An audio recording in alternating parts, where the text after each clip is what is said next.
ई कैसन घर बे दादा।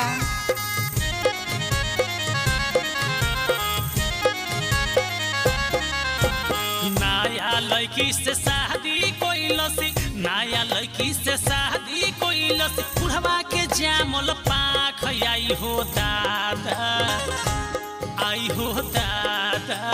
राती खा सोट तो नइखे करयाख, आई हो दादा। राती खा सोट तो नइखे करयाख। नया लड़की से शादी कोइलसी, नया लड़की से शादी कोइलसी, बुढ़वा के जामल पाख आई हो दादा, आई हो दादा। राती खा सोट तो नइखे करयाख, आई हो दादा। राती खा सोट तो नइखे करयाख।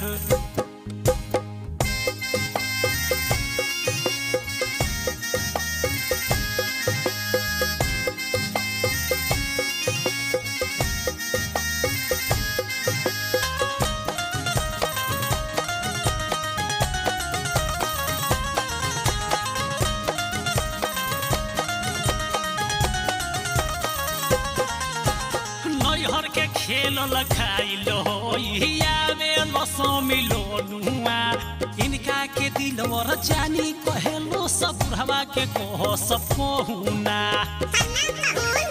आओ आओ बैठा लो, ई हमार भाई हल्लो। रे रे रे रे नैहर के खेल खाइलो आवे लसो मिलो नुआ, इनका के दिलवर जानी कहेलो सब बुढ़वा के कहो सब पहुना।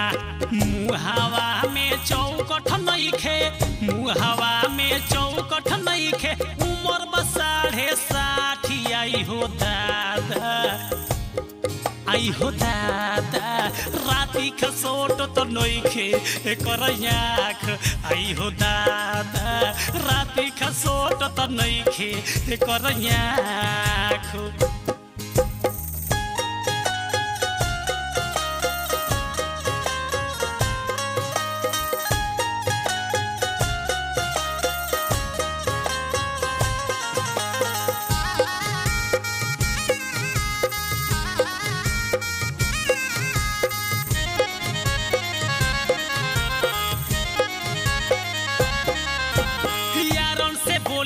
यारन से हो लेली कोरेली मौसखोरिया, बुढ़वा खोखे बीड़ी पी के घरवा के रे बोहरिया। मर जा बीड़ी पी के। बाप रे बाप। यारन से बोलेली, यारन से हो लेली कोरेली मौसखोरिया, बुढ़वा खोखे बीड़ी पी के घरवा के रे बोहरिया। काहे तू खिसियात बारू, काहे तू खिसियात बारू, तू ही तो 200 लाख आई हो दादा, आई हो दादा। राती का सोट तो नइखे करयाख, आई हो दादा। राती का सोट तो नइखे करयाख।